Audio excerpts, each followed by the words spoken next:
A $20 decillion fine? Yes, you heard that right, $20 decillion. It's a number so astronomical it almost sounds like a joke. Even Google, one of the wealthiest companies in the world, can't afford that. Imagine the shockwaves this news has sent through Silicon Valley. Hold on to your hats, folks, because the Russian government just slapped Google with a fine so big it makes Jeff Bezos look like a pauper. Yes, even the richest man on Earth would be left scratching his head over this one. We're talking 20 decillion, a number so large it's practically meaningless. To give you an idea, that's a 2 followed by 34 zeros. It's a figure that boggles the mind. To put it in perspective, that's more money than exists on planet Earth. In fact, it's more than the combined GDP of every country in the world, several times over. It's like finding someone for jaywalking with all the money in every piggy bank, bank account, and offshore tax haven combined. Imagine every single penny, nickel, and dime ever minted, and it still wouldn't come close. So what did Google do to deserve this astronomical punishment? Let's dive in. This isn't just about a minor infraction or a simple mistake. This isn't your average parking ticket, folks. This is a monumental case that could set a precedent for the future of digital governance. This is about something much bigger, control over information. In today's world, data is power, and the stakes are incredibly high. And in the digital age, that's more valuable than all the rubles in Russia. The fine is a statement, a bold move in the ongoing battle over who controls the flow of information in our interconnected world. The Russian government claims that Google has violated numerous regulations, impacting national security and the privacy of its citizens. Google, on the other hand, argues that the fine is excessive and politically motivated, a tactic to curb its influence and control over the digital landscape. The truth likely lies somewhere in between, but one thing is clear. This case will have far-reaching implications for tech companies and governments worldwide. As we move further into the digital age, the balance of power between tech giants and nation-states will continue to evolve.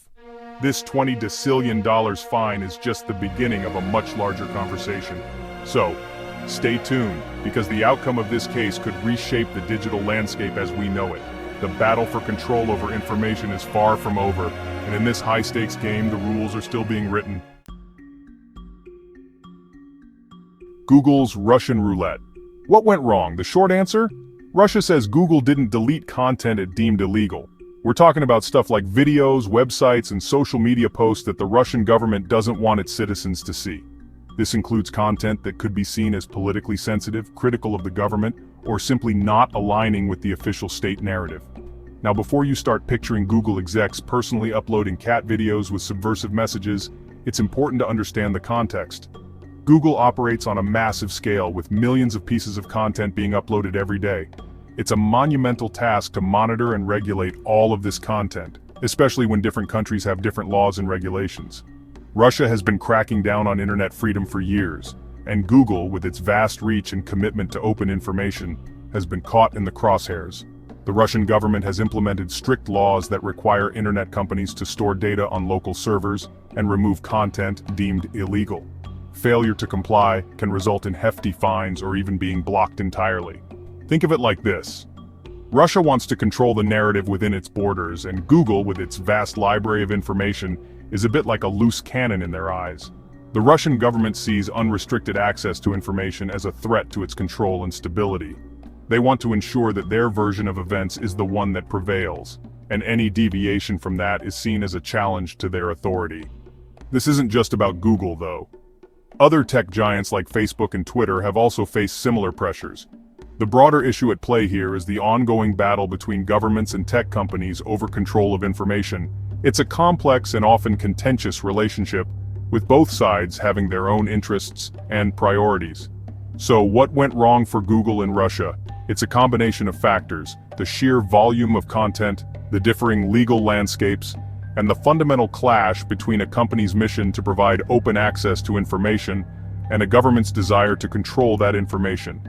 It's a high-stakes game of cat and mouse, with no easy answers in sight. As the digital world continues to evolve, this tug-of-war between tech companies and governments is likely to intensify. For now, Google finds itself navigating a tricky path, trying to balance its principles with the realities of operating in a country like Russia. The Kremlin's tightening grip, a history of tech censorship. This isn't the first time Russia has flexed its regulatory muscles on tech companies. In recent years, the Kremlin has introduced a slew of laws aimed at controlling the flow of information online. We're talking about things like requiring social media companies to store Russian user data on Russian servers, blocking access to websites critical of the government, and even slowing down internet speeds to stifle dissent. It's all part of a broader trend of increasing censorship and control over the internet in Russia. Imagine trying to access information on the internet, but it's like wading through molasses. That's the reality for many Russians under these new regulations. Let's talk numbers. This fine is beyond astronomical. Okay, back to that mind-boggling 20 decillion fine. To give you an idea of just how absurd this number is, the total wealth of the entire world is estimated to be around 510 trillion. That means this fine is roughly 39 billion times larger than all the money on Earth. It's like fining someone for littering with enough money to buy every single planet in our solar system, several times over.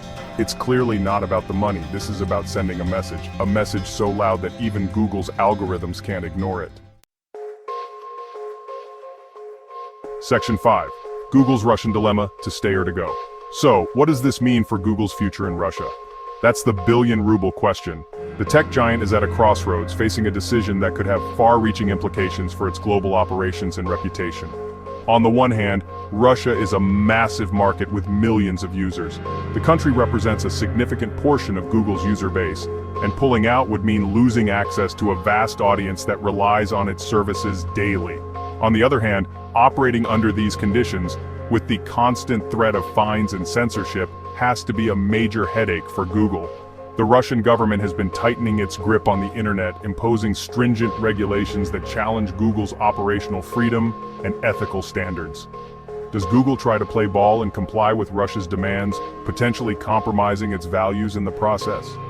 This could mean adhering to laws that require data localization, content censorship, and even sharing user data with the government, which goes against Google's commitment to user privacy and free expression. Or does it pull out of Russia altogether, sacrificing a huge market in the name of principle? Exiting the market would be a bold statement, reinforcing Google's stance on human rights and digital freedom, but it would also mean abandoning millions of users and significant revenue. It's a tough call, and one that Google will have to weigh carefully. The decision isn't just about business, it's about the company's core values and its role in the global digital landscape. Balancing profit and principle is never easy, especially in a complex geopolitical environment, because in the game of geopolitics and tech, there are no easy answers. Every move has consequences, and Google must consider the long-term impact on its brand, its users, and its mission to organize the world's information and make it universally accessible and useful. Section 6. The future of Google in Russia, a cloudy forecast. Predicting the future is a fool's errand, especially when it comes to the ever-changing world of tech and geopolitics. But one thing's for sure, this fine is a major escalation in the ongoing tug-of-war between Russia and tech giants like Google. It remains to be seen whether Google will actually pay up. Spoiler alert, they probably won't. But this move sends a chilling message to any company operating in Russia's digital domain. The Kremlin is making it clear that it calls the shots in its online world, and it's willing to go to extraordinary lengths to enforce its rules. Section 7. The global impact, a chilling effect on tech giants. This isn't just a Russian story, folks. This is a global issue with implications for internet freedom everywhere. When governments start throwing around fines this big and demanding control over online content, it sets a dangerous precedent. Will other countries follow suit? Will tech companies be forced to choose between their values and their bottom line? These are questions we need to be asking ourselves, because the future of the internet and the free flow of information is at stake. Section 8. Can Google pay up? Not a chance. Let's be real, folks. Google isn't going to cough up $20 decillion, no way. That's more money than exists on this planet. This fine is purely symbolic. It's a shot across the bow, a warning signal, a way for Russia to flex its muscles and send a strong message. Whether Google decides to continue operating in Russia under these conditions is another story entirely. But one thing's for sure, this is far from over, not by a long shot. This is a high-stakes game of chicken, a real showdown, and neither side seems willing to back down anytime soon. Section 9, the bigger picture, Russia's digital iron curtain. This latest move is part of a larger trend we're seeing around the world. Governments trying to assert more control over the internet. China's got its Great Firewall, Russia's got its internet sovereignty laws, and even democratic countries are grappling with how to regulate the online world. It's a complex issue with no easy answers, but one thing's for sure, the internet as we know it is at a crossroads. The question is, what kind of internet do we want to have in the future? Section 10.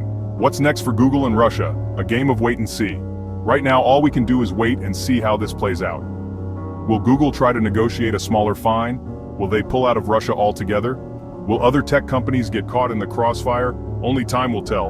But one thing's for sure, this is a story that's far from over. The future of the internet and the free flow of information hangs in the balance. Section 11, the takeaway, a cautionary tale for the digital age. This whole saga is a stark reminder that the internet, for all its wonders, is not a free-for-all. Governments are increasingly trying to assert control over the online world, and tech companies are caught in the middle. It's a complex issue with no easy answers, but one that we all need to be paying attention to, because the future of the internet and the free flow of information depends on it. The internet belongs to all of us. It's time we start acting like it.